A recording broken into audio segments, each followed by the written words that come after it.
All right. Hello, everybody. Welcome. Sorry for that glitch at the very beginning, but welcome to Star Trek New Worlds. As you can see, we're experiencing some kind of glitchiness today. I suspect the Carnivon. I'll be fixing that chat over there in just a second, but let me get rolling here for those of you who are joining us live. Thank you for joining us live here in Star Trek New Worlds, a turn-based strategy game that we bring to you live on Facebook Live, YouTube, and Twitch. We play this game using the rule set of the Federation and Empire game as published by the Amarillo Design Bureau. We share this with you, of course, on live in real time. And of course, if you want to play and you want to be part of this community, then please be like Voidstar down there and hit the subscribe button. Join us at the coffee link over there. I'm all out of sorts today.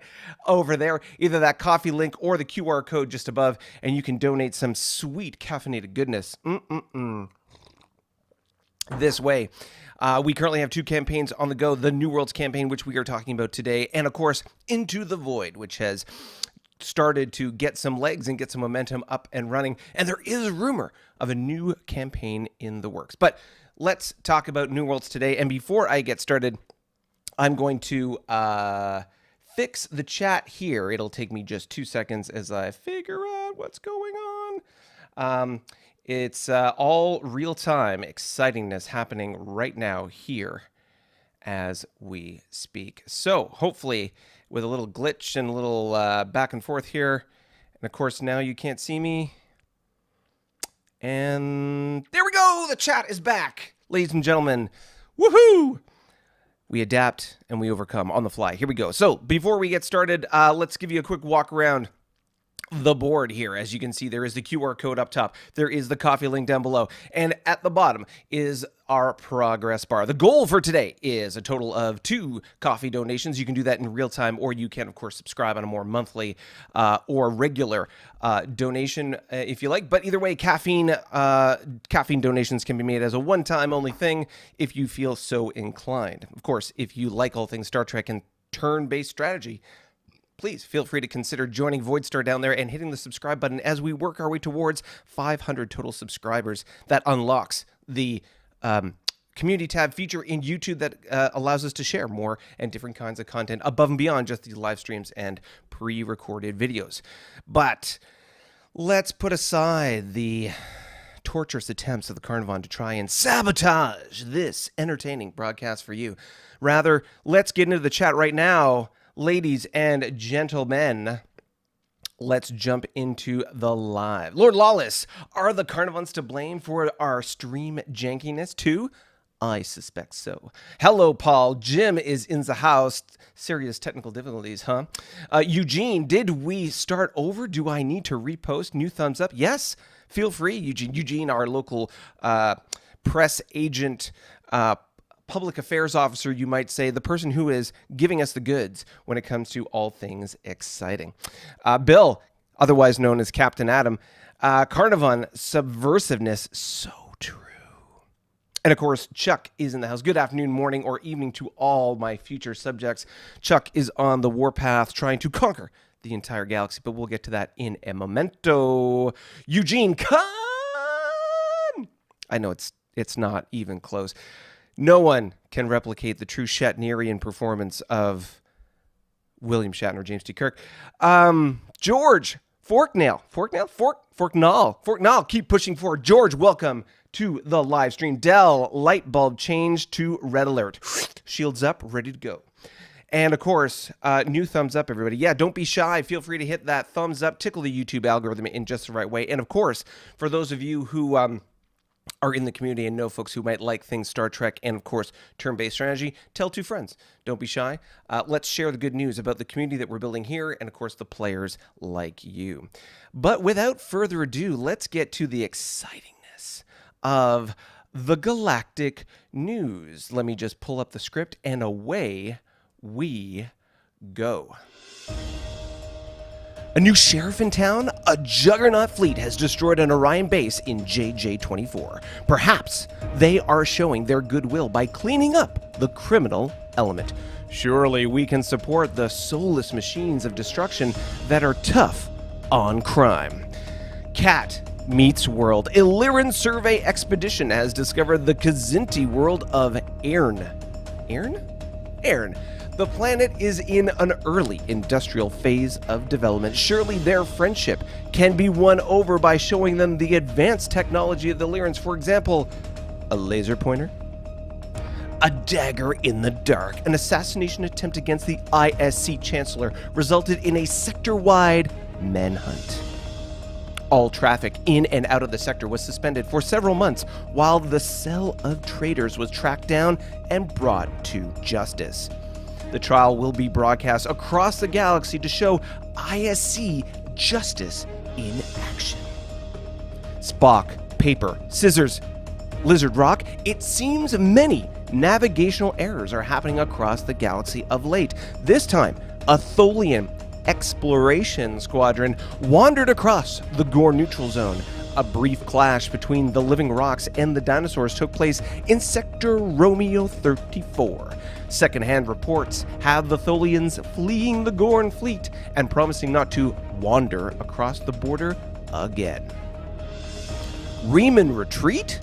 Riemann forces pulled back from the Lyran neutral zone after their storm-tossed navigation error, which put them into the neutral zone and on top of a mining facility owned by the Lyrans. Are they correcting a mistake or laying a trap? What will the Lyrans do in response to this international incident? What rough beast? Long-range scans have detected an intrusion in southern Carnivon space. Is it another strange monster from beyond the galaxy's edge? Or perhaps it is some new type of super weapon being tested far from prying eyes. Stay tuned as we follow up the progress of this mysterious presence. Hopefully that's exciting and delighting for you, and we will get into the nitty and gritty of it in just a momento. Let me just touch up on the latest and greatest chat that is flying through. Eugene, the week's wait is nearly over, and there is drama in the preview. Any more juggy border outposts found? Will the Northern Alliance of the ISC/Remans make peace, or will they remove the cause of tick, tick, tick? I'm waiting. We'll have to jump in later. Oh, I see strife. Did Remans find their way home, or did the feds move north to help them? Is the free trade zone moving north to the Remans, or is it really for trade and also goes south to Gorn? Wait ends. Oh, that's interesting. My chat is not showing that chat. Interesting. Interdasting. Okay. Well, if it's not one thing, it's another. Exciting stuff. Okay, let's jump into the exciting and delighting news of the map. Welcome to the map, ladies and gentlemen. Welcome to the live chat. Okay, no. Yeah, I don't know what's going on with YouTube today, but something is exciting and delighting. All right, let's jump into the map, and the first kind of things that we're going to be covering our EP and fleet cap. Let's pop up EP, hit the fleet cap. It'll take a second, and let's slide it over here so it's a little easier to see. All right, we're going to expand this ever so slightly, and let's jump into the EP numbers right away. The Carnivon are living large at 45.5 EP. The Federation at 47.5. The Hydrons are still surviving with 14 EP total. The ISC, their income slowly dropping down at 43.5. The Klingons still holding steady at 53. The Lyrans 41.5, a slight recovery from last week's drop below 40. The Remans 55.5, the king of the hill, certainly. The Romulans are at 46.5, and the Tholians just a little bit above those Klingons at 53.5 total EP. The money game is shifting around and moving around so slightly. What is going on? All right, the Carnivon. Let's talk about fleet cap and the number of ships out there in the beat. We've got the Carnivon at 116 total ship equivalents with a 287, 481 split attack and defense factors respectively. The Federation at 65 ship equivalents, 174, 278.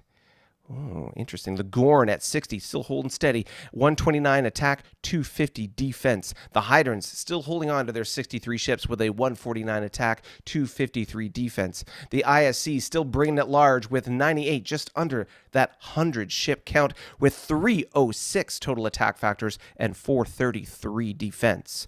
The Klingons continuing to grow that fleet at now 83 total ships, 249 attack, 343 defense. We can see there's a couple of Kerbal ships still out and about with their total fleet cap being 351 versus their defense factor on fleet cap at 243. The Lyrans, 69. What an interesting number. Was that intentional, Chuck? I don't know. 69 total ships at 167 attack, 322 defense. Wow, that's quite the delta. Interesting. Okay, the Paravians, nope, that's a minor faction. Remans at 148. Whoa, 148 ships total. Wow. Okay. 148 total ships, 437. Wow. 437 total attack factors, 569 defense. Wow. Wow. My God, their attack factors nearly dwarf the Carnivon total defense factors. That's crazy. Okay, Romulan, 59 total ship equivalents at 159 attack, 259 defense. And let's round it out with the Tholians, who are starting to grow at 73 total ships with a 114 attack, 287 defense. That is fresh. Interesting. Okay. Let's just see. Okay, there we go. I've got some Jim. You missed the Gorns in 48 on 48 EP. I could have sworn I just covered the Gorn. Okay, Gorn at 48 EP. Let's pull that back up just to confirm. All right, so we got the Gorn. Yeah, Gorn at 48 EP. Right. Okay, there we go. Why you say no Gorno? Apparently I missed the Gorn. I'm so apologetic. Sorry. Chuck, I just build them, Chuck says. He doesn't think about them numbers. Well, let me take a quick swig. Oh, somehow, some way, I have somehow missed that there has been a coffee donation. Our progress bar, as I slide over here, you can see we are halfway along to our goal of a total of 2 donations at $5 a pop. So we have 1 donation already. I don't know why the alert didn't go up, but like I say, lots of technical problems today for some bizarre reason. Let me take a quick swig of the caffeine to celebrate that coffee donation. Just as an FYI for all of you who are watching and wondering what is going on, when we have a coffee donation, we will see something along these lines. I'm trying to find the little notification here. I don't know why it's being difficult. Obviously, today is a challenging day for me. More coffee required, obviously, to be able to help and make things happen. Widgets and buttons, here we go. And if you have a coffee donation, it will look something, it will look something like, what is going on here? Okay. Obviously, I'm having technical issues on my end, and it's just getting worse as the more I dig into it. So never me mind. Let's just carry on. I will say that if you do see a subscriber pop up on the screen, it will look something like this. We will emulate a subscriber event. It will look like this. There we go, sliding in. Now, Marilyn isn't real, but that's what it would look like if you have a new subscriber arrive on the channel. And of course, if you hit that coffee notification, there will be a sound of a photon firing, and the coffee support will rise to the top. All right, let's get into the map as we are going here, and we can see here. Let's start off with the Juggernaut, and the exciting things that are going on. Quick recap, you can see here as we zoom in. Let's zoom in and make it a little bit easier for you to see. You can see here is Home Fleet. This is a Juggernaut faction. If we remove the ships real quick, you can see they have a M or GW era BATS battle station here on this hex. There's also a resource under there as well. So this battle station, along with the fleet of Home Fleet, if we pull up the minor fleets, Juggernaut fleets, Home Fleet, excuse me, we can see that there is a CA, a cruiser, with a little plus sign, meaning that it is also a mauler. Maulers can target ships at a 1-to-1 directed damage effectiveness, unless they are, of course, in formation bonus, in which case it's a 2-to-1. Still, at a 1-to-1, that's 12 points of damage that they can direct against any particular target in the formation. Pretty deadly. So 12 attack and defense for the CA, a light cruiser at 8/8, 3 of these DDs at 6 apiece, and of course they have a squadron, 2 I suppose, of 6 total frigates, which each have a 5/5 split themselves. So if you put them all together, that's a total of 30 attack, 30 defense for those frigates. So not nothing, and of course they move at 6 operational movement hexes per turn. The question is, do the Juggernauts have clear visibility to all the Riemann juiciness on this right-hand side? Will they reach out and touch the Riemanns in just the right way, or will they stand back and protect their territory? We shall see. We also see that there is this stabilized size class 3 sensor reading here. Now, this is exactly what we saw at the bats on the other side before it was discovered by the Riemanns, or explored by the Riemanns. So we can reasonably deduce that this is also another battle station by the Juggernauts. And as we've talked about before, we do the quick mental math and we can figure that their home world, or the center mass of their empire, is most likely, we'll have to find out and see, in Charlie 28. So we'll have to find out how this works. But the big question is, as the different factions push closer to the center of the map, what will the Juggernauts do? Will they be defensive and reactive to these incursions into their territory, or will they just go out and hunt you down? We'll have to see. Only the GM truly knows. Daniel, our master GM, will let us know exactly what is going on when it comes to this stuff. So we'll have to see how this goes. Yes, very exciting. But since we had the magical number 69 by Chuck, let's start with Chuck in the top and the border shenanigans that are occurring between the Lyrans and the Riemanns. I'll move my head to the other side just so it's a little bit easier to deal with. Let's start with the Lyrans on their side of the map. You can see here, this is the wayward resource that switched hands in the previous turn, with the navigational error being experienced by the Riemanns as they wandered over and landed on that particular resource. Now, in response, the White Stripes fleet has moved into that area. Let's see what the rock stars are doing.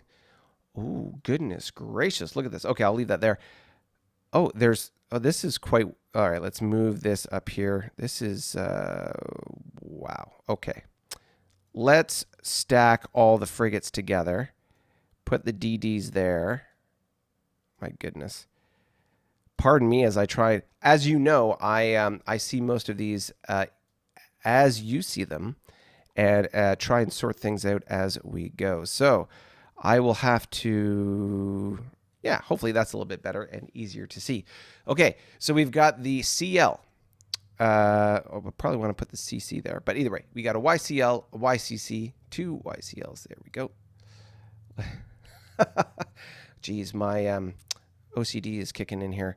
All right, so we got a CC, a CL, 3 plus 4, total of 7 YDDs, and of course 4 YFFs, along with this tug with a survey pallet. Very interesting pallet. I'm so excited by that. So White Stripe Fleet is now not nothing, and fairly significant force to contend with, as well as Home Fleet is in the area. Let's take a look at Home Fleet. That's probably, there we go. Yeah. Home Fleet's not nothing either. So we've got a little bit better organization here. Let's try and slide it all together. There we go.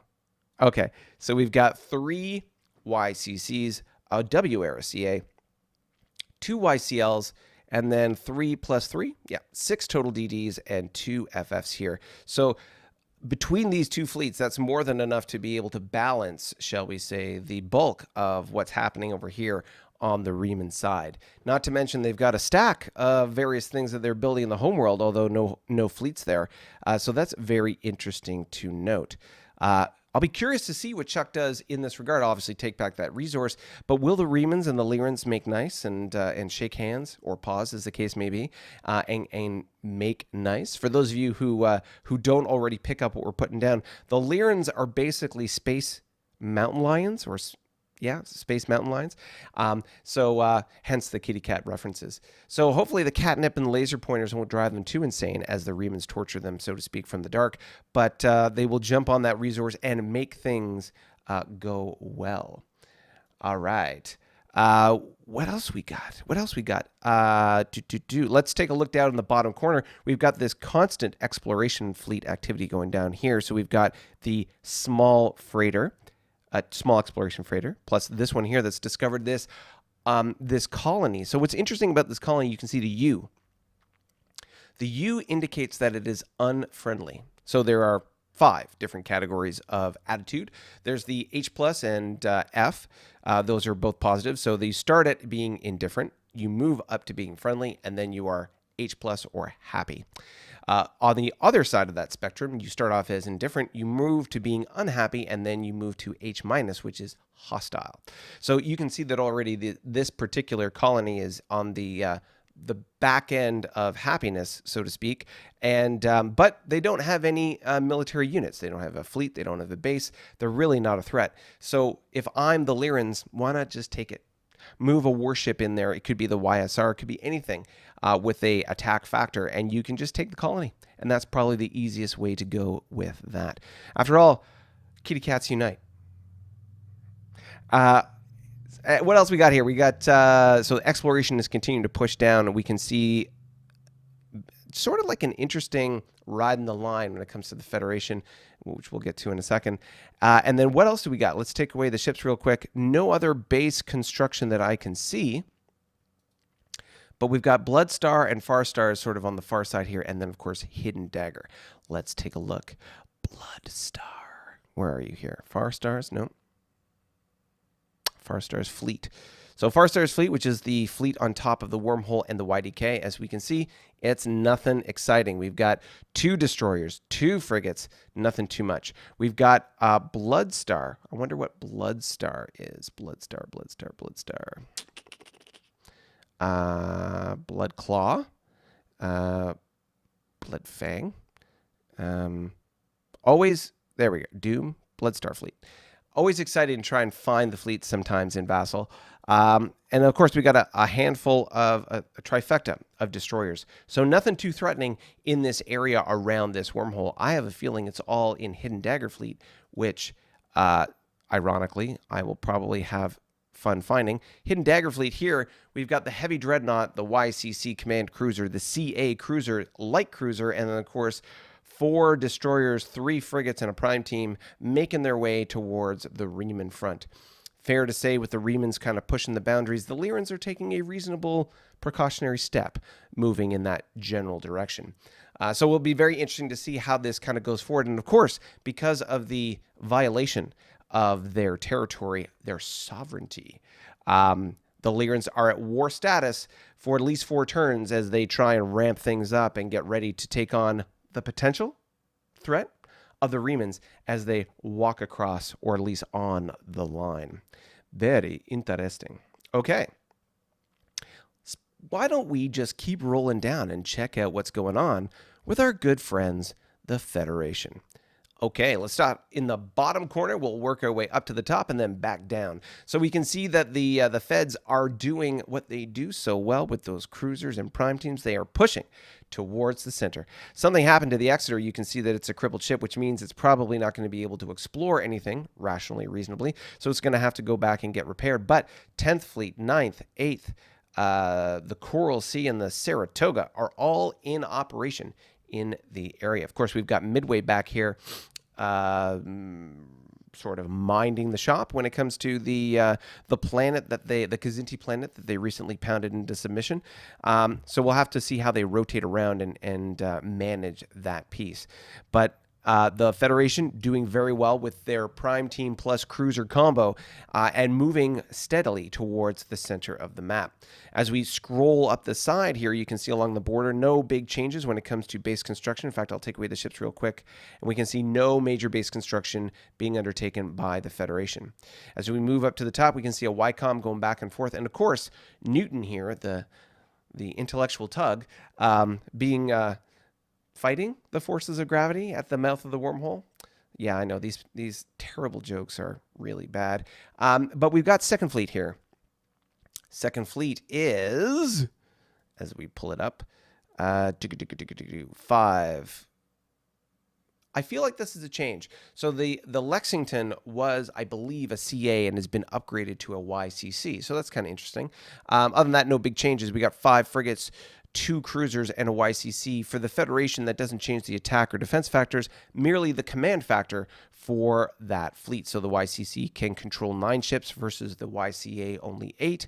And so minor change there. But considering the number of ships in that hex, no big change. All right, let's scroll down.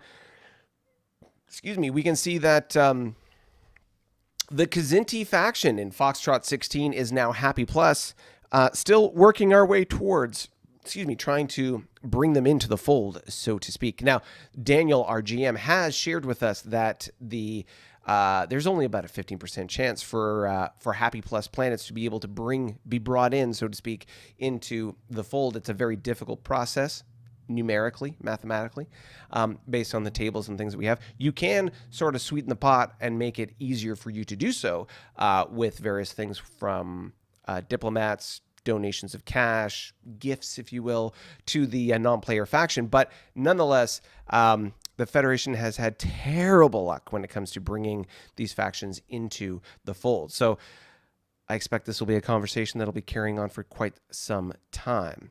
As we scroll down here, we can see 7 Fleet still manning the door when it comes to the wormhole, this Tango wormhole that leads into Klingon space. And the Federation with 7 Fleet is still 5 frigates, 2 cruisers. Nothing much has changed. All right, let's scroll down into the Tholian space, and then we'll take a break and head into the chat. So as we mentioned before, on the eastern fringes, we've got the suspected Juggernaut base station. On the west, you can see something similar. This is Size Class 2, a bigger derelict ship, which I'm sure the Tholians will take some effort to try and take action on. You can see Home Fleet is here, prepped and ready to make an assault on Green Dragon. I affectionately refer to them as Flaming Dragon with our Tropic Thunder references. But Home Fleet is ready to rock. Now, of course, the Tholians, when it comes to any of their fleets at this point, it's a lot of bark, not so much bite. But we can see they have 3 YCs, or Y-era cruisers, for them. And they're a 3/6 ship. You've got 3 destroyers. And, of course, I'm about to sneeze, a total of 12. Excuse me. 14 YPCs. Now, the reason why it's important when you get 3 of those together, because the Tholians have this wonderful ability, not so much for us, called pinwheeling, which when they take 3 of those ships, they can go back to back, as you can kind of see in the trailer, the introduction. I'm going to sneeze again here in a second. And basically makes them much harder to target. Their defense factors go up. Doesn't change their attack factors, but they can also be treated as a base, which means that you have to make an approach battle to be able to attack them, and it just makes things a little bit more challenging when trying to take out Tholian targets. We haven't really discussed pinwheeling too much because we haven't seen it in action, I don't believe, in any particular combat yet. But when we do, we'll dive into that rule a little bit so that we can better understand what pinwheeling means for the Tholians, or more to the point, what does it mean for us attacking the Tholians? All right. What else we got? Let's take the ships away real quick. We can see that this Kzinti faction at the very bottom of the map for them is also at a Happy Plus. Happy Plus, and of course, they still have a diplomat. Yeah, they still have their diplomat there. They're trying hard to bring those Kzinti into the fold. However, if the Tholians are still at war, then they're going to make that just a little bit more difficult. I'm not sure what the status is between the Remans, the ISC, and the wormholes that they share, the November and Whiskey wormholes respectively. But yeah, things are going to get interesting there. So let's talk about the Tholian wormholes real quick. We've got the Whiskey one here, which has now not one, but 2 sets of YPCs. Again, the 3 being critical for their pinwheel effect, plus a YDK. We've also got the November wormhole, which currently has 3rd Fleet and a YDK. Let's just look real quick at 3rd Fleet. You can see here that there are 2 cruisers, 2 DDs, 3 YPCs, and of course 1 crippled one. Nothing too crazy there, but they are located on top of that November wormhole with a YDK, and there is another Gulf wormhole here. Nothing too crazy other than just 1 YPC, Y-era patrol craft, and a Y-era dock sitting there on top of that wormhole. So the Tholians have fortified all their wormholes, making them harder targets to walk through. But as a quick reminder, the Whiskey and November, we'll take away the ship so it's less confusing. The Whiskey wormhole is up here. The November wormhole is right here. And these both have sort of ships from the Remans, although this is a captured ship, and the ISC ready to pop through. Now, whether the Remans and or the ISC have the technology to never be crippled and or provide supply through those wormholes, we will have to see. It's coming. We'll see. All right. So let's, what else we got? So exploration, we have a large survey cruise or survey freighter up here, another one right here, moving to the east. And here is where they did a little dance with the Gorn, a little dance with the Raptors as they went in and then jumped out of the hexes respectively. You can see that they are currently in a fog of war hex. Interesting that they went that way. And then of course in Sierra 34 they have Vengeance Fleet, which if we look at the Gorn named fleets, Vengeance has a dreadnought, light cruiser, 3 destroyers, frigate, and a commando ship. Now, to be fair, the survey freighter has no attack factors, so you don't need anything pretty big and bad to knock it out. However, of course, Vengeance Fleet does have more than a few guns to be able to exert its influence should the need arise. Interesting to note that the Tholians are in the midst of building a base within striking distance of the neutral zone. I don't know how the Gorn are potentially dealing with that, but interesting that the survey ships from the Tholians have opened up that avenue to be able to reach down and touch the Gorn and or the Romulans, depending on their reach. So interesting to note. What else we got? We got a random YC, Y-era cruiser from the Tholians, just, sitting in the neutral zone. And a YCOM heading south. Not sure where it's coming from. Maybe it came from this YDK and is heading up here, and they're going back and forth doing some trade. So that is essentially the Tholians. Just as a quick reference point, notice how far to the left the capital for the Tholians is. And just as sort of context, 1, 2, 3, 4 hexes from the November wormhole, 1, 2, 3, 4, 5, 6, 7, 8, 9, 10 from the Whiskey, and 1, 2, 3, 4, 5 from the Gulf. So if you have a Y-era warship that's on the other side of this November wormhole, it's within striking distance of the Tholian homeworld. If you have an M-era ship or later, the G wormhole will give you access to their homeworld. So very interesting to kind of see how those are spaced out. So as we make our way down here, I'm going to slide over to the chat and check out what people are saying. Eugene, do Juggy FFs regenerate shields, or was that another game? Meaning that they have 10 defense total to start. So I don't know the specific rule on it because I don't have, there is a module around the Juggernauts. And I do believe that the frigates, as I've experienced with them in the previous game, the frigates have a shield regen capability, and I believe it's 3 EP. So effectively what you have to do is you have to deliver 8 damage to a frigate in order for it to be crippled, as opposed to the 5, which is what it has. Now, I don't know how or if that translates to the other ships, as in the destroyers, the light cruiser, and the cruiser. Excuse me, but yeah, there is there is a thing around that. And again, I don't have access to the Juggernaut module to know the details of that. But whether Daniel does, or certainly the player who plays the Tholians, Derek, he has that as well. So those two can potentially answer that question.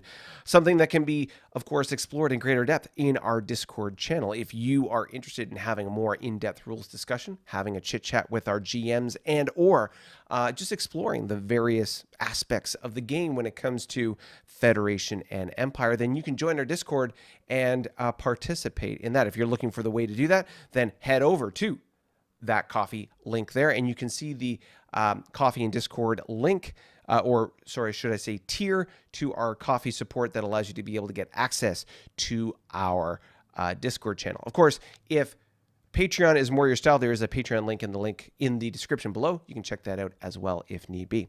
All right. So what else we got here?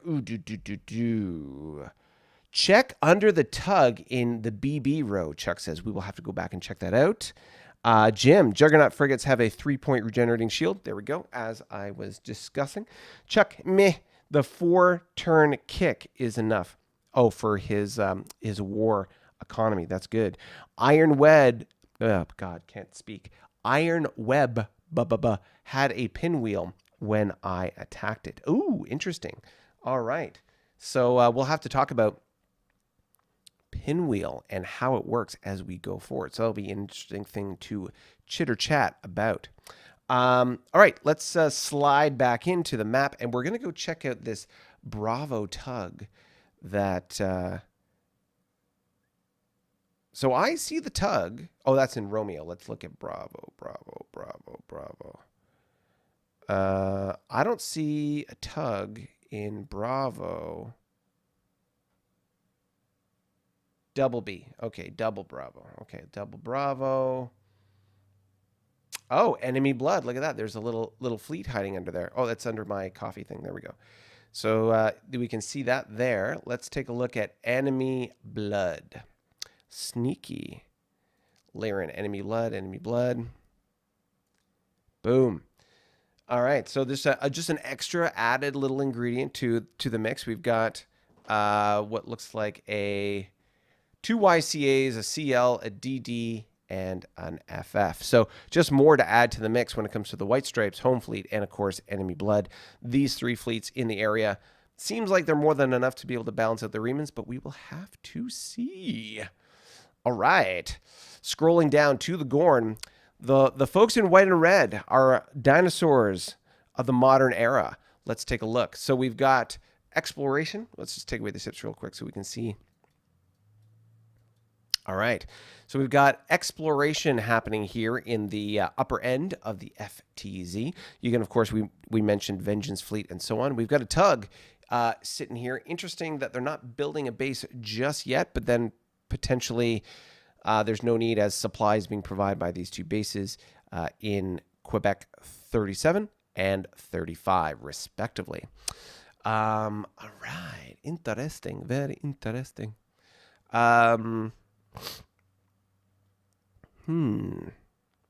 Okay. What else we got here? We got 4th Fleet. What's in 4th Fleet? Gorn. 4th Fleet. Okay, we got a CC and 4 DDs and 2 FFs sitting there on the November 41 with the YDK. So just manning the border, so to speak, and of course watching that Quebec wormhole, which we will go explore in just a moment. We got a tug sitting on Papa 45, which is a planet finishing up that base. That planet is now friendly.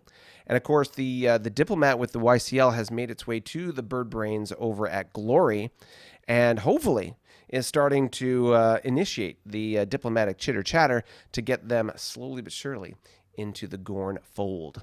So this is a medium planet. Medium planets provide 4 EP when fully functional, fully operational, as I mix my sci-fi references. So if they were up and running, they won't be, but if they were up and running as early as next turn, then they would pop the Gorn into 52 economy versus the 48 they are now. So that's a big stuff. We've got some ships continuing to do exploration on the fringes, and of course a convoy here just sitting here waiting, I guess, to build a base. We've got this YBS sitting on top of the AA double alpha wormhole, and of course Victor with mobile fleet, which, if memory serves, as I pull up the Gorn, where are you, Gorn? Gorn name fleets. Yeah, mobile fleet is the W era relic fleet, so to speak, of the Gorn. That's the antiques that are sitting there on the border. I guess it's a bit of a show and tell. Look how fancy our old ships used to be. Huh? Yeah, we'll see. Okay. All right, let's slide my head to the other side as we start to talk about the Aram U lands. All right, you can see the base construction, nice little arc here. And as we bring the ships back, you can see that the Romulans are preparing to build another base here. These W or Y FBs are tugs. Tugs for the Romulans. So they have ships basically ready to build bases and or provide extended supply to these Legion fleets, which are basically cruisers with a prime team, much like what the Federation is doing, and they're exploring using those teams. So that is good. All that business is happening up there. We can see along the border Legion fleets doing this. 16th, 19th, 13th, 8th. These are all exploration fleets doing their exploration. We can see here that the southern fleets are doing the same. And of course, we have 3rd Legion. I feel like 3rd Legion is different ever so slightly. We've got 2 Kingbirds, 4 Warbirds, 2 frigates, and a tug sitting there in Zulu 53. So these ships are just kind of polishing off the unexplored area in the toe of the boot, so to speak. When we look at the total size here on this, the total size here on this area of Romulan space, I think of it like a boot. We've got the toe in the front here, we've got a heel in the back, and then of course the what do you want to call that? The ankle of the boot. Yeah. So, anyways. Interesting to note, of course, their diplomat is at their homeworld. Where did that vulture go? There was a vulture they had recently built, so where did it go? Let's just take a quick look and make sure it didn't slide into 2nd Legion. Okay, good. So 2nd Legion is basically a command cruiser, which is the Kingbird. 3 different WBs, and of course, they've got a frigate there as well. So interesting. So where did that? I'm very curious. I'll have to dig into this map a little bit later and figure out where did that vulture go? For reference, there had been a new dreadnought being built, or it was built by the Romulans, and it was of course located on their capital. The question was, where did it go?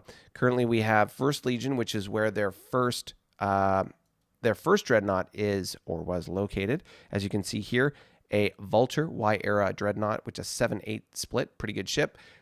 Kingbird, Warbird, YSN, which is a frigate, and the YFB. So this is a perfect description of their different ships. This is their dreadnought, command cruiser, frigate, and their brain will kick in, tug. There we are. So that's where those guys are.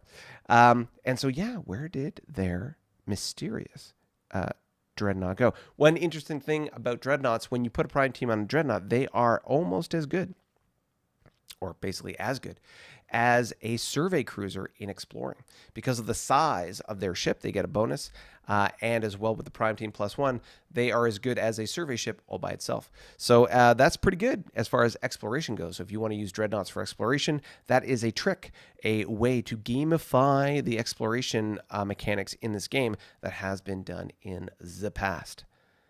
Now, before I get too excited and talk about the thumbnail in question and the revenge that is either coming or the backstab that is underway, let's talk about the chat ever so quickly. Echo 36, Eugene says, free floating Vanguard team. Is there something else there or a small error to be ignored? Echo 36. Let's take a look. What in the world are you talking about? Echo 36. Okay. I am looking at the map. Hold on. I'm about to sneeze. About to sneeze.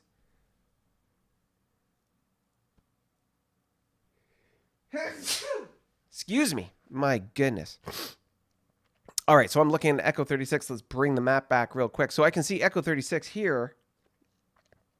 This is Echo 36. There is nothing there. There is in Echo 37 a prime team sitting on a YBS. I'm going to sneeze again. Excuse me. I don't know why I'm sneezing so much. Please excuse my tricky nose. Woo! All right. So that's that. Let's go back into the chat. Yeah, that was the most recent chitter chatter that we got going on there. All right. So let's get into the exciting and delighting discussion around the revenge. Let me give you a quick recap before we talk about the map itself. So as you know, and has been discussed in the past,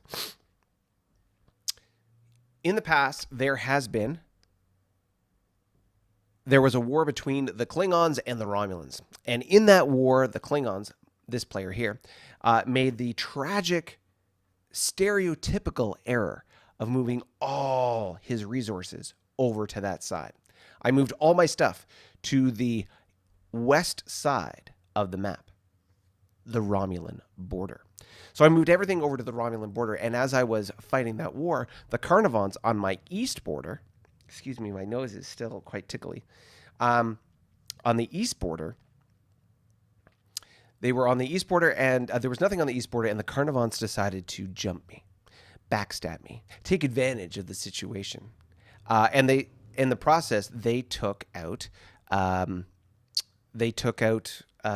base that I was upgrading, and they took a planet and a couple of resources in that area, which at the time was fairly significant. The planet hadn't been turned yet, but I was standing by to do that.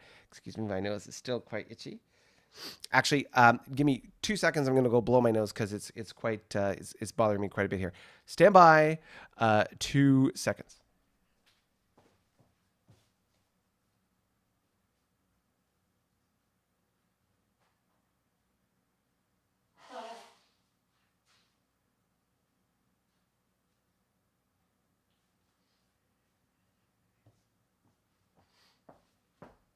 All right, back again. Okay, so the Carnivon were on a warpath. They backstabbed me and took a bunch of territory.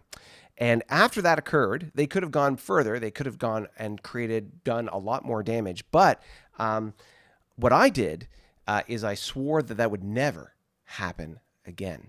And so, as we go to the map, I started moving ships and fleets into the area. Now, Joint Task Force Bravo, which is up here on the sort of the top end here, had been previously positioned in and around the border right here. And basically, it was a stopgap. It is a fleet which had a W-era cruiser, a Y-era command cruiser, and a whole bunch of destroyers and frigates. Why destroyers and frigates? Because destroyers and frigates have a low command rating, meaning that anytime they go into a combat, they can only control a small number of ships in a battle line. Destroyers have a command rating of 4, which means they can control 5 ships total, and I believe frigates have 3. So we're talking about small groups of ships at the best that could basically attack. Now, there was one command cruiser there, and of course a W-era cruiser, and they were a command platform that would act as the command platform if that hex was attacked. But basically a defensive fleet designed not to be overly offensive. And as sort of things evolved and the Carnivons were engaging, and the Hydrants were engaging in conflict with the Northern Alliance of the Remans and the ISC, and of course that wormhole showed up with the Tholians that the Remans ended up going through, there was a discussion of getting the Klingons sort of into the fight. And so that is how the FTZ, the Free Transit Zone, started, which is right here, this column up and down.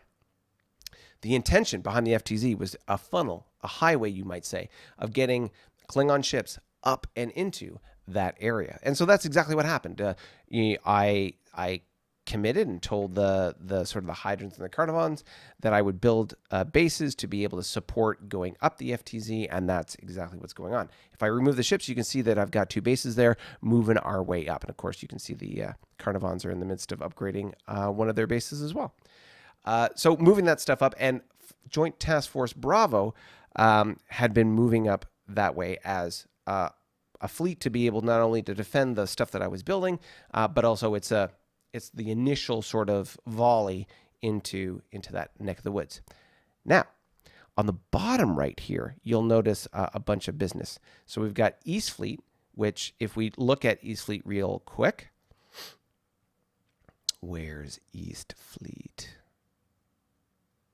There we are. Oh, I love Vassal. Have I mentioned that? So East Fleet is a D6M, an M-era cruiser with a tug. Now, tug is a T4 specifically is a Y-era cruiser hull, but it's a tug. It's the Klingon tug. So, or Y-era Klingon tug. So basically the cruiser here is defending or protecting the tug, and of course they have a dagger team which helps with exploration. Which you see they've as I remove these ships, they've done some exploration here as well. And I had telegraphed and communicated very clearly to the Carnivon that I was moving ships into this area to be able to flush things out and explore this corner of the map. You can see there's quite a bit of unexplored territory here, and I was moving ships into that area to do exactly that. Moving tugs, as you can see, there's a second tug here, this T4, all about creating, basically building the infrastructure and bases to be able to do that. We have South Fleet and Joint Task Force Gamma that's moved in there in response to an email or message that I received. But we have South Fleet, and let's take a quick look at South Fleet. Where is the Klingon? South Fleet, where are you? Southeast Fleet, Northeast. There it is. Gotcha.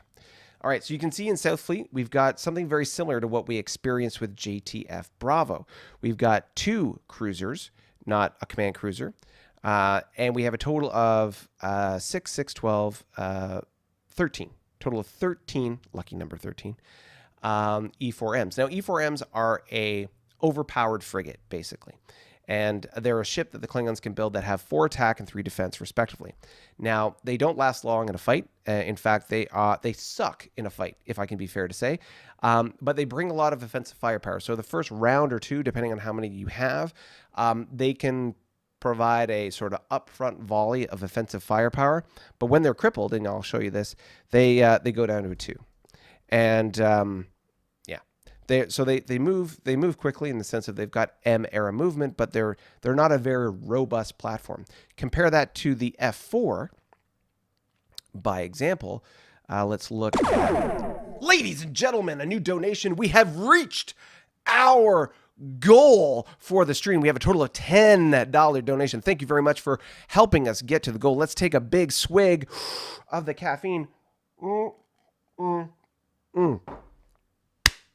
Ladies and gentlemen, we are there. Not only are we double digits in the live stream, even though we had all our technical issues, we have hit our goal of 2 donations this live stream. Thank you very much to our wonderful and amazing community of players and viewers for that support. So thank you very much. All right, let's talk about this F4.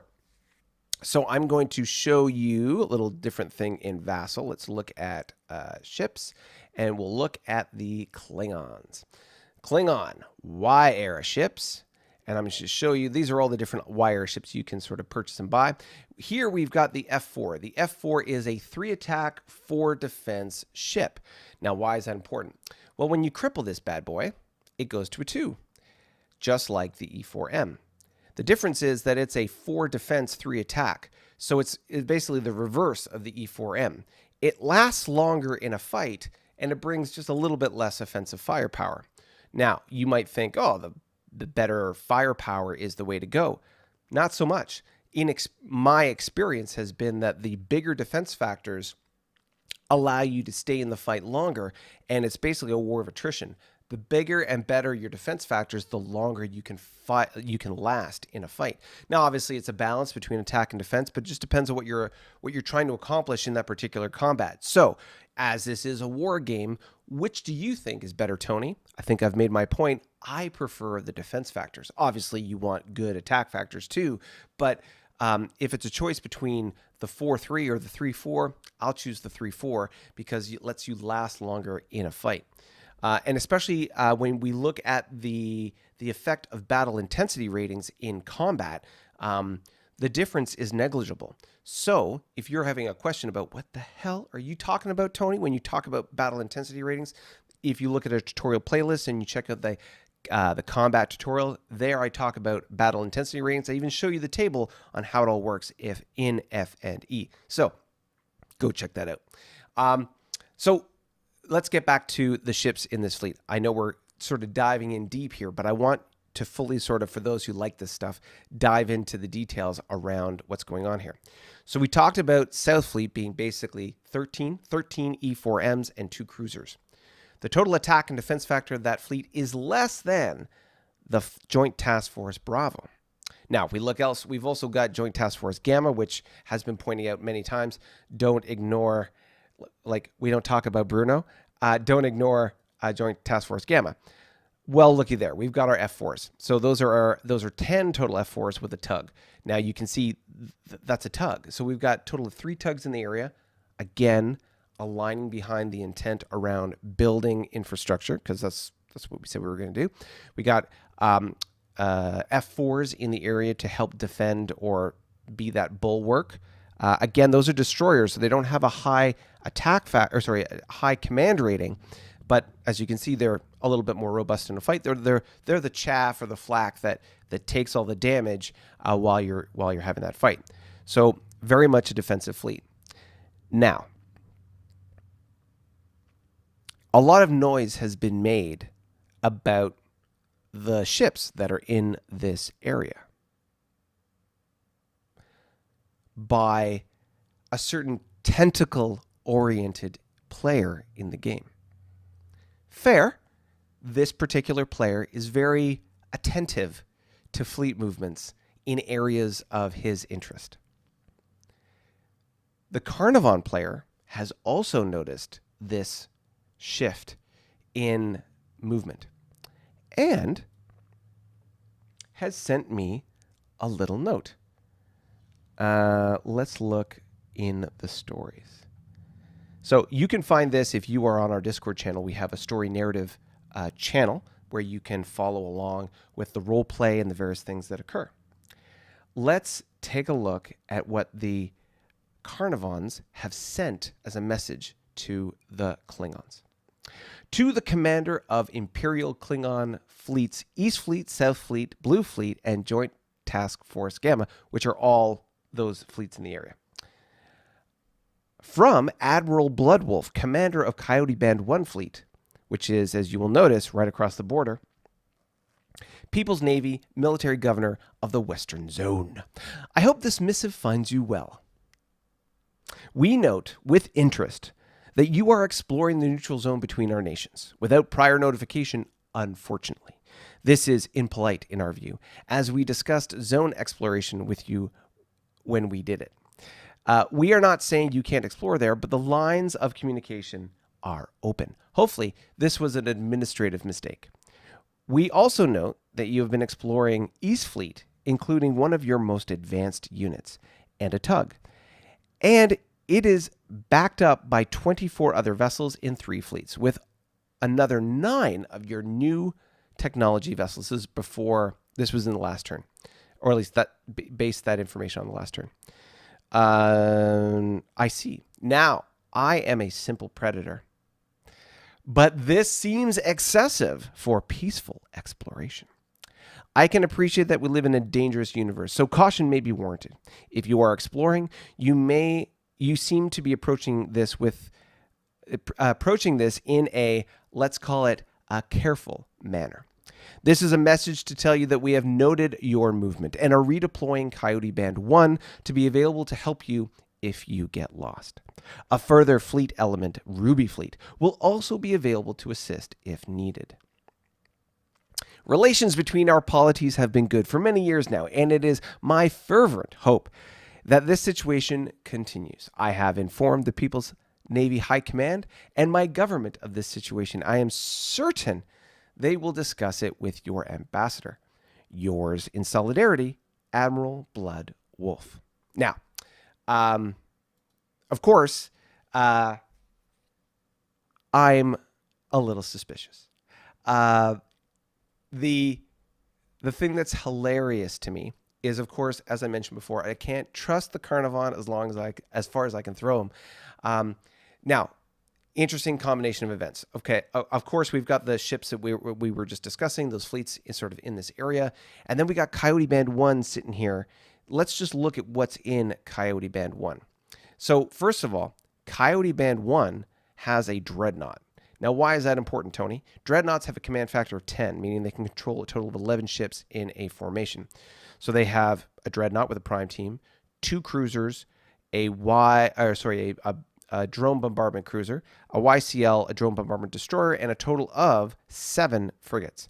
So this isn't a small fleet, and because of the dreadnought factor, they bring the entire weight of that fleet. So 7, 8, 9, 10, 11, 12, 13 total ships. So they got some sponges to soak up damage, so to speak, which I imagine would be the frigates. So they've moved it to this position here. Now, not that they were previously on this YDK, so there's not much difference in the reach of that particular, like where they were on the YDK. The difference is this hex was previously fogged hex, and I moved an exploration ship into that hex to explore it, basically. So you're absolutely correct in the sense that if they move it over to this YBS, there's a better angle of approach to be able to attack this base station here. And if they did attack that base station there, then, they'd be starting a fight and, what's going on. Now, there's no resources in that area, so I don't know why they would do that, but nonetheless, they're positioning themselves to be more offensively oriented. In addition to that, you can see that they've got Ruby Fleet here. Now let's look at Ruby Fleet. Ruby Fleet isn't as concerning, shall we say, as Coyote Band 1, but it's not nothing. You've got another dreadnought. 2 dreadnoughts now in the area, 2 cruisers, so a total of 4 cruisers, a YCL, and another 5 of these frigates. So what this looks like is a couple of errand ships and a full build schedule for the Carnivon. So let's come back here. As a neighbor, I completely recognize and acknowledge the concern that was raised about exploring the neutral zone. Why? Because I was doing the exact same thing to them when they wandered into the neutral zone. So I totally get that, and I understand. The moving of the fleets that they have into positions that I would deem as provocative is interesting. And you know what? If you're going to normally move fleets into that area, no big deal. The only problem is, for those of you who have been following us for any length of time, the Carnivon are in a knife fight with the Northern Alliance of the Remans and the ISC. They are fighting for their lives, effectively, against the 2 biggest navies in the game from offensive firepower perspective, although the Carnivon by numbers are number 2. But the ISC and the Remans, from a total attack factors and defense factors, are the 2 biggest, baddest fleets in the game. And instead of sending your new build ships and your dreadnought north to be able to deal with the Northern Alliance, you send them south to me. That makes me think that there is going to be a seismic shift in that conflict whereby, and this is just me being paranoid, are the Carnivon going to weasel a deal where they cut loose from the Hydrants, which are their allies in this case, and the whole sort of raison d'etre for there being a conflict between the Remans and the ISC and the Carnivon at all? So are they going to cut the Hydrants loose, and if they do, then redeploy their substantial navy? Like I said, number 2 as far as total ship equivalents in the game. They have a big fleet, and they are going to, what, shift that focus to me? That seems a little bit of a concern. You are the second biggest fleet in the game. You are number 3 on the total attack factor list, and you're moving 2 of your best command platforms and a significant number of ships in a position that puts you able to sort of like reach out and hurt me. Based on our previous experience with the Carnivon and the, shall we say, two-faced nature of the communication in the past, this is concerning. This is drawing attention in a way that might make someone anxious. Now, let's look at it from the other perspective. If you're the Carnivon, with the positioning of those ships in the way that they are, yeah, I understand. You want to put a blocker there to prevent me from what?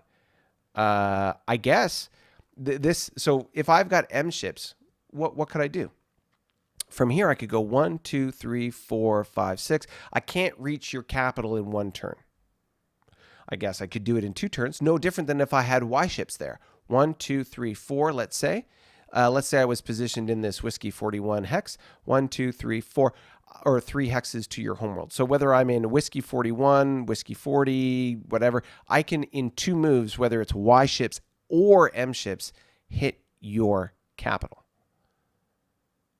So if I'm the Carnivon and I'm paranoid, which, to be fair, based on the way their fight is going in the north, why wouldn't you be? Then yeah, you move ships in a position so that you are preventing a potential lightning strike, shall we say, on your capital. I can see that as a reasonable precaution. I'm still a little dicey. So as per our thumbnail, is this revenge? Is this the Klingons getting ready to backstab or come out of the shadows and attack the Carnivon? After all, revenge is, as Khan said, a dish best served cold. Ice cold. You're as cold as ice. I know it's a terrible, I can't sing. Or is this an overreaction from the Carnivon that's going to provoke a response from the Klingons? Do I think that there's a really good chance that something's going to happen here and I'm going to get caught with my pants down again? In this case, because they're going to pivot their entire military complex, like all those ships and fleets, the second biggest fleet in the game, and pivot it to me? I don't know. There's a lot of rumblings about peace talks. I'm concerned. So, here's the question. Before I roll into the Carnivon and then, of course, the Southern Northern Alliance, I can see chatter. I'll get into the chatter in a second. What do you want me to do as the Klingons? Should I preemptively attack and prevent this swirl storm of crap that's heading my way? Because that's what it looks like. It looks like the Carnivons are re-pivoting themselves to be able to do another one of those attacks to carve out a piece of my territory, which they did before. Or do I be nice about it? I've been spending money and resources to build these bases and the supply network to go up and help them. I can only do it so fast because the bases take a while to build and there's only so much money to spend, yada, yada, yada. But now there's a lot of this chitter chatter about peace. And if this peace is going to happen, then why did I waste all that money to do that? Did I just put my neck out, which is where Joint Task Force Bravo is? Did I stick my neck out only to be decapitated by the Carnivon? Is that part of the ploy? To have me overextend myself trying to help them and then they cut my legs out from under me? I don't know. Do you think I'm being paranoid? I don't know. I don't know. And don't get me wrong, that little communique from the Carnivon Admiral is very friendly. But, man, I've seen the Carnivon switch on a dime. What would you do in my case? All right, let me go to the chat. Let's see. Okay. Jim. So making reference to Eugene's previous comment about the Prime Team free floating in space. He was saying it's on a YBS, and we showed that. Daniel, pew pew. It looks like Daniel was previously unengaged, or previously maybe got distracted with our technical issues and constraints. Bill, hey Daniel. Bill says he, the Carnies, has a 33 ship advantage, but your ships have a higher attack factor. Fair. Bill Smith, when you look at the fact that the next 33 ships are M-class and he doesn't have M-Tech yet, if they go to peace and... I'm a little confused. If they go to peace and S, what happens to FTZ bases? Yeah, that's the question I was asking. If they go to peace, what happens to those bases I built in the FTZ? I just wasted all that money. What do I do with them? Eugene, just because you are paranoid doesn't mean people aren't out to get you. See, Eugene, that's what I'm talking about. So, are the Carnies?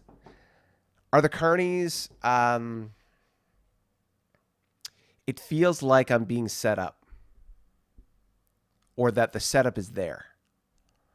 The question is, am I going to let myself be vulnerable? As I said, never again. Never again am I going to let that happen to me. We'll see. We shall see. But revenge is a dish best served cold. And how cold will it feel if you get a knife in the back? I hear it feels hot, so to speak. We shall see. Anyways, on a different note, let's go back to that map real quick and talk about the Carnivon. They got a sun snake, a little monster that's shown up here. Now, one thing about sun snakes is they are not easy. They tend to be big, baddie kind of monsters. Why? Because they will go into planetary systems. They won't attack the planet, which means they won't. You sort of can't defend yourself against them. They go to the sun. They'll nest in the sun. Basically, they cause the sun to go supernova, which destroys the system and destroys the planets. You, as a player, have to attack them before they get close to your system. Now, if we take away the ships here, you can see there's no real planetary systems in close proximity to that sun snake. The closest one is Kresh over here. So, if we bring the ships back, you can see there's quite a few turns away from being there. And the sun snake, as most monsters do, will most likely move randomly. However, if they do move randomly and they head sort of towards the bases over here, the question is, what's going to happen to these fleets? It is very convenient that the Carnivon have a base, or rather these two fleets positioned in such a way where they can take out the Sun Snake. If they decided to do that, that would be great. Would you care for some assistance, Carnivons, with I can cross the border and help you out with that Sun Snake? I can even, 1, 2, 3, 4. I can't reach out, kill it, and make it back in one turn. But I could reach out and try and help you deal with that if you like. Up to you. Maybe extend the hand of friendship and see if it gets taken up. Previously, the Carnivon had offered to help me with the Juggernaut problem that I was dealing with. Of course, my Juggernaut problem was quite literally on the other side of the map from the border with them, so it didn't make any sense. Whereas this one, I'm within one operational movement of being able to hit that Sun Snake. So would that be of any use to the Carnivon? You let me know. Interesting. So what else do we know with the Carnivon? Let's take a look over on this east side. We've got on their capital system, they've got 2 tugs, R&D team, and a diplomat. Let's look at their capital system. Do they have any ships floating in there? No, but they're pretty well defended. They got a YDK on the homeworld with 4, count them, 4 YPGBs. The only thing, of course, they don't have bases on these 2 planets. But there's a number of players that don't have fully fleshed out bases on all their planets in their home system. That's understandable. But they do have planetary ground bases there, which provide them some kind of security and defense, which is good. But the thing I was looking for there is no sort of like hidden fleets or anything like that. No hidden ships that are, getting ready to pivot to my border. What else we got? We got a frigate sitting here on top of that planet. We got a frigate on this base over here. Got a YCOM commercial convoy and a normal convoy, Y-air convoy, sitting there on a YDK. We've got a frigate, which is the ship that was sent over to subjugate and pacify the civilians, the rebels of Zoid, as they declared independence. We have a YBS here with a frigate. Arbor has a minor planet here with a base protecting it, which is good. Another frigate nearby. These frigates, by the way, the ships on the bases is really good because, as you will see in our combat tutorial, having a ship at the base allows you, as the defending player, to be able to control your battle intensity rating.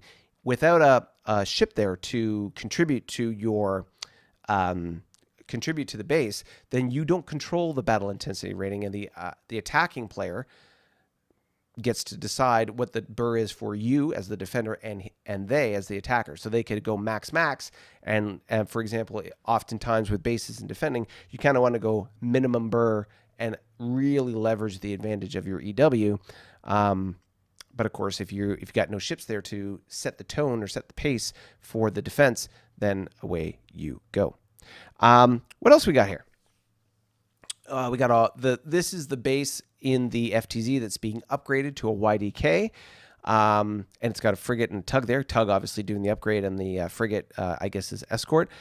It's interesting to note that because I guess if you look at the ships here, so that's their northernmost base, not counting these guys here, that allows to sort of reach up the FTZ. So I'm curious. I mean, obviously this does a good job of trying to be cross-functional. If I'm the Carnivon, setting up a defensive line for the Remans coming down. And of course, if I'm paranoid, it puts you in a good spot to sort of kneecap these bases that I've built there. But, you know, let's not be overly paranoid. But we do have, looks like 1, 2, 3. I'm assuming they have 4 supply at this point. So 1, 2, 3, 4. We've got exploration survey ship here, a large exploration freighter, and first reserve, I believe, is an exploration fleet. First reserve, yeah, large exploration freighter with an escort frigate. So these ships are all, doing their exploration thing, which is important and good. And then they've got a random convoy here, just sitting there doing nothing. The main chunk of what the Carnivon have is all north of the border, or sort of on the border. Let's take a look. We've got on the wormhole here a YBS that looks like it's finishing construction, yeah, in 102 Spring. So I think this is 102 Spring, turn 73. So it's finishing up building that base, and then you've got 3rd and Den Fleet there. So let's take a quick look at Carnivon Den Fleet. There's quite a bit there. So we got another DN, a CC, 2 CAs, yeah, 2 CAs, drone bombardment cruiser, a YCL drone bombardment destroyer, this captured Pravian ship that they had, 3 frigates and another frigate, so 6 frigates. So that's not nothing. That's a good fleet, especially for that wormhole. That wormhole is the one that leads to Lyran space. So this fleet is more than enough, at least at the moment, to backstop anything that would come through that wormhole from Lyran space. In addition, you can see they've also got the Hydran 3rd fleet there. Whoop, there we go. Which is a YCC and 3 vols. So nothing too crazy, but between those 2 fleets, more than enough to be able to stop anything coming through that wormhole. What else they got? They've got 2 YDKs on this new Hydran homeworld, which is the colony here. 2 YDKs, 2 planetary ground bases, Hydran ones, a tug, a diplomat, and on the Carnivon side, they've got another tug, a crippled DD, and then let's look at home fleet, which is the Carnivon fleet that's there. There we go. So again, another DN, CA, CL, 2 drone bombardment destroyers, 6 frigates, and 2, so a total of 8 non-crippled frigates and a crippled frigate. Interesting. Okay. That's not, I mean, they put the majority of their fleet on the wormhole, possibly being concerned, of course, that the Lyrans might pop through. And then, of course, the Hydrans have new fleet there, which is also in close proximity. So new fleet is a Dreadnought and 5 vols. Not nothing, but not necessarily a big fleet. So that's good. Interesting. What else we've got? We've got a Vol and a Tug just sitting here in open space. You've got a crippled Vol, a non-crippled Vol, and a YBS with a 1 SID's worth of damage. Cobalt fleet. Let's take a quick look at Cobalt fleet. I have a feeling that there's nothing really there. Hydron. Cobalt. Shiny? No. I never know where these things are going to be. Cobalt. So we have a exploration, Y-era exploration or survey ship rather, and a crippled frigate. So nothing too much to worry about there. Crippled Vol, Diamond Fleet, and Home Fleet. So let's look at Carnivon Diamond Fleet. Ooh, Nelly. That's where the money is. Diamond Fleet is big and bad. What about Hydron Home Fleet? I bet you they're probably the same. Yeah. So this is where the gunpowder is driest. You've got from the Carnivon a DN, a CC, 3 CAs, a stack of 7 drone bombardment cruisers, which are their best cruiser, a 4 or 5 attack. That's a lot. That is a lot. Wow. Okay.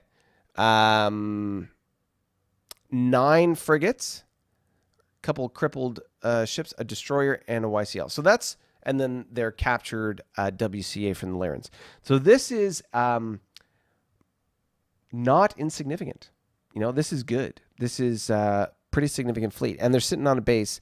So that's more than enough to be able to, you know, pause whatever is coming down the pipe, as well as a DN, 4 CCs, which are 4/6 ships, and then a total of 9 frigates from the Hydrons. So those 2 ships, those 2 fleets, Diamond and Home Fleet, for those 2, that's, in my opinion, that's the biggest part of their hammer. Like that's the heaviest thing they've got. Then we've got Wolfpack, Fox Skulk, and First Fleet. So let's look at Carnivon, Wolfpack, and Carnivon, Fox Skulk. So you can see here, this is the Carnivon faction in this hex. So they got a frigate, a YCA, plus a YCC, a drone bombardment cruiser, a drone bombardment destroyer, 1 plus 3, 4 destroyers, 3 plus 4, 7 frigates, so 8 frigates total. This isn't nothing by any means, but it's not necessarily enough to stop the onslaught that's coming, potentially. And then there's Hydron First Fleet. Let's see how much is in Hydron First Fleet. Oh, okay. Well, there's the meat to that. That's a lot. 2 DNs, 5 cruisers, 11 frigates, 2 destroyers, and a bunch of prime teams. So between these 2 hexes, between Romeo 29 and Sierra 31, that's where the majority of the offensive firepower for both the Carnivon and the Hydrons are. That's a lot. And yeah, I'm going to be very interested to see if the Remans and the ISE can balance that out. So let's take a quick look. So the Northern Alliance is the Remans on the red and the ISE in the yellow. Let's take a quick look at the echelon fleets for the ISE and kind of point out where they are. There we go. Oh, what's going on there? All right. So you can see here, we've got Justice Fleet on the capital, and we've got Enforcement and Truth on this minor planet here. So what does that mean? Justice and Truth, this is Justice, a CC, 3 CLs, and 5 DDs, and Truth, which is a DN, a CC, a CA, 6 YCLs, and 5 DDs. So that's a total of 10 DDs and 9 CLs, as well as 2 command cruisers, a cruiser, and a DN. So that's not nothing sitting there on... oh, wait, hold on. I'm wrong here. Sorry. Enforcement and Truth. Oh, sorry. I was reading order. Order is this fleet over here, which is the CA, and these enforcement is the DN with this. Okay, so let's try that again. Truth and enforcement are sitting here on this planet, which is two DNs, a CA and a CC. So two CAs and a CC. They have a total of 6 plus 6, 12 CLs. They have a total of 7 plus 5. That's a total of 13, 12 DDs, a frigate, and a marshal team. So that's those CLs alone. That's a lot of firepower just sitting on that planet. Plus, they've got Justice Fleet in the background here. Justice Fleet is not a whole bunch, but it's another CC, a couple CLs, and some DDs. Plus, they've got a random collection of CLs there as well. 1, 2, 3, 4. 4 CLs plus the 3 that are there. That's a total of 7 other CLs based on the capital there. That's not insignificant. And then Order Fleet, which is in itself, like right next door, a CA, 7 CLs, 4 DDs, and a tug. So why do I keep talking about these CLs? As you have seen in previous live streams, the ISC YCL is probably their best ship. It is a 4 attack, 5 defense light cruiser, which when crippled only needs 2 points to repair. Why is that important? Because it can be repaired at a YBS, as opposed to, for example, the 3-6 or 4-6 cruisers of most other factions, which require 3 points to repair. Cannot be repaired in 1 turn at a YBS, but rather you need a YDK to do that in 1 turn. So this is the challenge that we're dealing with here. So you've got all this stuff here gravitated or centered around the capital in this minor planet here. And then in the background, you've got Third Fleet and a couple of the ships. Now, I think Third Fleet for the ISC is all their crippled ships, which it is. You can see there's a number of crippled DDs and a YCC. They've got a crippled YF there, or a frigate rather, and a couple CAs as well at the YDK. So basically what we can assess is that next turn, or in turn 73, they'll be able to repair the majority of basically most of the rest of that and send it south to the capital. However, there's also in this hex Athena and Cerberus fleet from the Remans. Cerberus and Athena. There it is at the bottom, of course. So these two fleets, not crazy, but there is a dreadnought, a command cruiser, 4 other cruisers, and then 6 F4s, 7, 8 F4s, and then 6 frigates. So not as much, obviously, as the ISC, but not nothing. Those two, like the combination of the ISC and the Reman forces in those 2 hexes alone could easily go toe-to-toe with the Carnivon Diamond fleet and Home fleet. And if they were able to get to the homeworld, would wreak havoc and let slip the dogs of war. That would be crazy. Now, of course, let's point out real quick here that they cannot, 1, 2, 3, 4 is their maximum operational movement. They can't reach the Hydrons. In fact, they can't reach anybody to fight them except for maybe, or not even, Cobalt Fleet.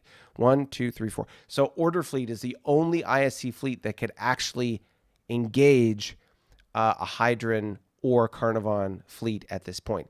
The only way that they're going to have a battle this turn is if Hydron and Carnivon forces move into the operational movement phase of the Remans and the ISC, and then the ISC and the Remans react. I guess the only exception to that is Romeo 29 here, which is 1, 2, 3, 4 hexes away. Excuse me, from where Columbia Fleet is currently based, where they are building a YBS, and I think Columbia, where are you, my friend? Columbia. Yeah, Columbia Fleet ain't nothing. We got 4 cruisers, a total of 6 and 6. That's 12, 13, sorry, 15, 17 F4s, KF4s. Then they have another 6, 7 frigates and 2 crippled frigates. So just from the volume, this fleet is more than enough to be able to finish the construction of this base.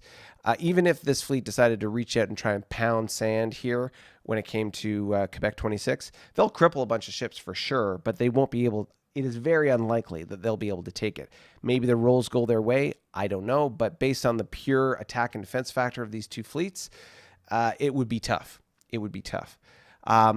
And then, of course, you've got a tug and a bunch of frigates here on this planet, and you've got other fleets coming down, Pacific and Triton.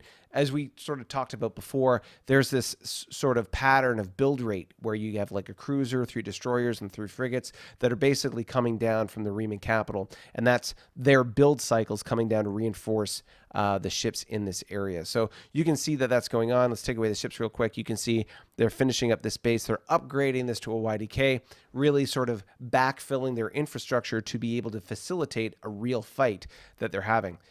The sort of the wild card in this whole thing is the Juggernauts. Are the Juggernauts going to reach out and tango with the Riemans? Maybe if they are, that's going to cause a problem. But I expect that this is my guess. Only Daniel will know, our GM, is that the Juggernauts will stay where they are, defending that base, unless they can detect and see targets within operational movement, which 1, 2, 3, 4, 5, that is within the operational movement of an M or GW fleet, which is here. The only other thing to think about is the supply. If there are a GW fleet, they have 6 supply. So 1, 2, basically, if they can reach it in operational movement, they have supply to it, which means they can reach out, hit it, and retrograde back. Yeah, that's going to be interesting. Assuming that the Juggernauts don't have visibility because they don't have the connected supply networks that we as all the players have. Because when we look at this map, and I zoom out to the max here, and I'll move my head to the other side, you can see the donut shape that we have, right? We are all connected with our supply networks to each other. The Juggernauts are not. And because they are not, we can't see them and they can't see us. So the only question is, do they have, like, what's the visibility of space that they have relative to us? So we'll have to see how that works as we go forward here. Interesting. Okay, that's a lot of in-depth discussion. And of course, as we roll up and close out on the Riemans here, we can see that they've got New and Prometheus fleet, which were the navigational error fleets previously, and they had rolled into Lyran space. So let's really quick just look at them so we can get a sense of what's in there. We got Prometheus and New fleet. Where's New fleet? There it is, New Riemann fleet. So you can see these two fleets. You've got a cruiser, a couple of W-era cruisers, 4 F4s, 7 E2s, which are the frigate, and then a W-era frigate. And then in Prometheus, which is the one that's a little bit further back, you've got 2 cruisers, a destroyer, and 3. Is it 3? Hold on, let me pull that back up. I think I may have Prometheus. Oh, yeah, 4. Okay, so there's a total of 4 frigates and 1 destroyer and 2 cruisers. So, again, not a crazy amount of ships, and certainly with what the Lyrans have on that border there, I would say the Lyrans have more bang for buck than what the Riemans and or IC have. I'm going to quick sip of water. All right. Ooh, let's talk about it. All right, the chat is interesting. I see knives and smiling faces. Yeah, I don't know what's going on. The video seems a little choppy. I apologize. I don't know why we're having such tech issues. Challenging to say the least. Okay, what do we got here? We in the chitter chatter. Bill, North versus South, and with Bloodworms. Homeworld, 2 hexes from Sunsnake. No, not 2 hexes. 3 hexes. 3 hexes from the Sunsnake. Hey, man, if that would be the worst. If the Sunsnake started to creep north and got into the home system, the capital system of, oh my goodness, of the Carnivon, that would be disastrous. Disastrous. Because, again, all the defensive structures, like the bases and the planetary ground bases, they don't impact the sun snake. The sun snake goes for the sun. They don't go for the planet. So it'll go to the sun and ba-boom. Ooh. And I only say that because I experienced that myself in another campaign. Very, very annoying. All right. Paul is laughing about daggers. Carl, daggum sun snakes. So true. So true. Jim, welcome, Carl. And yes, sun snakes are a pain in the bum. Eugene, what is the typical bonus for killing a monster? It is completely different. That'll be sort of something that the GM keeps behind the curtain, so to speak, the Wizard of Oz curtain. And but it'll depend, I think, on the nature of the monster. And there'll be, maybe it's just a random roll, I don't know. But typically you get some kind of tech boost related to the nature of the monster. So whether it's M or GW tech bonus or help you with your current state of technology. So if you're in Y, working towards M, or if you're in M, working towards GW, I think it depends. As oftentimes the monster that populates is relative to your empire, because after all, we don't want to have you face a doomsday device that will destroy everything and you have no way to stop it, because that's sort of somewhat unfair. Like, there's no fun in playing a game like that where you know that you have no control over whether you survive or not. Nothing you do will make a difference. So the idea here is that it's challenging, but it's something that you can overcome and that you can succeed at one way or the other. After all, we're playing this game. We're doing this all to have fun. And if we're not having fun, then why are we doing it? All right. Paul says, you didn't mention my stuff ship on my home hex. My stuff ship. What is your stuff ship, Paul? Let's go. Oh, the stack of ships on his homeworld. Okay, let's talk about that real quick. So as we mentioned in the news at the very beginning, there is this stack of ships on his homeworld, the ISC homeworld, that is. Why? What's going on there? Because of the assassination attempt, none of the new builds that came out had to move. So what has he got? I don't know that this is all one build cycle, but we see that there are 3 DDs, more than 3 DDs, 1, 2, 3, 4, 5, 8 DDs, 2 CLs, and they're all stuck in the home system. Now, I'm assuming that stack of ships will make its way down south once the justice has been enacted, but effectively that's what's going on here. There is sort of issues there, and once that's all sorted out, it'll get resolved. Fair? So that is what's going on in the ISC in that stack of ships there. I'm sorry, I thought we discussed it. Sorry, at the very beginning when we talked about the news. Bill, closest world to Sunsnake is the homeworld. Fair. It is true. Carl, kill a Sunsnake, longer lasting light bulb? That's a good question. Is it like, the way they used to hunt whales and they would use whale oil to light lamps? In this case, it would be like you kill a sun snake and you can sort of pull out an organic power coil or something. I don't know. Who knows? Who knows what kind of magic these scientists in the future can derive from space monsters? Who knows? Bill Smith, Daniel GM has table. Kill critter, get some kind of tech boost is variable. Paul Williams, boom, boom. Okay. Ladies and gentlemen, boys and girls, thank you for joining us today. We are coming up on the 1 hour, 40-minute mark. And as we sort of make our way to the tail end of this episode, I just want to say, one, thank you very much for all the coffee donations, and looking forward to having our next live stream tech problem free. I'll have to sort that out. Obviously, I'm not sure what happened today, and I apologize. The one thing I did notice, our last true subscriber was back on August 6th, and that was Voidstar. So for all of you who do like this show, who do like this game and enjoy us and watch us either live or in the replay, please feel free to tell 2 friends and share the word around this show, this program, this thing that we're doing. We want to try and get to that 500 subscriber mark, if only to be able to unlock the YouTube community page or community tab that allows us to be able to engage with you differently, share notifications and images and various other ways that we can interact with you via YouTube. But we don't get that until we get to 500.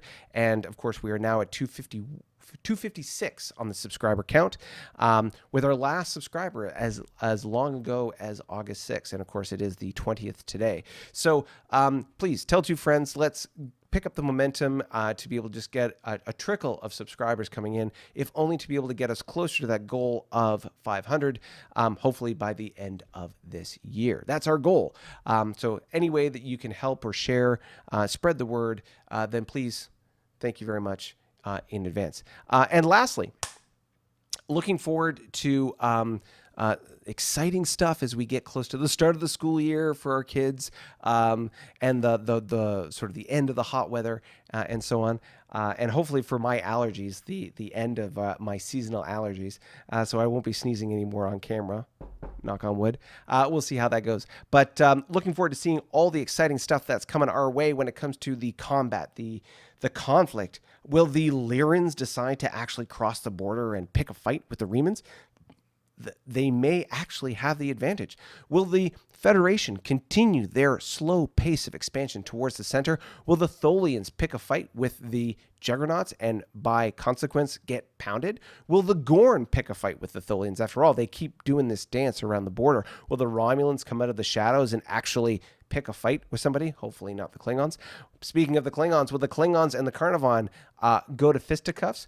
Are the Klingons getting ready to sort of get revenge for past grievances? Or are the Carnivons preparing to pivot their offensive war effort towards the Klingons and wipe them out? Who knows? So much exciting stuff is going to happen. And of course, with the big battle between the Northern and Southern Alliance, what is going to happen there? Is the Northern Alliance going to sweep down and just wipe clean the rest of the Southern Alliance, or at least the Hydrants? Or are the Southern Alliance going to be able to creep back up, claw back resources, and get what they had before? Or will they all just agree to kumbaya and let bygones be bygones and come to some sort of peace agreement? The rumor mill is a flutter with all sorts of interesting tales about how peace talks are in the works and, shall we say, demands are going ignored. So we'll see how that all evolves going forward. You'll have to join us next week, Saturday, 11 o'clock, hopefully bug-free. We'll be able to go live and share with you the latest and greatest on what's going on here on Star Trek New Worlds. Thank you very much for joining us today, and I will see you next week. Bye for now.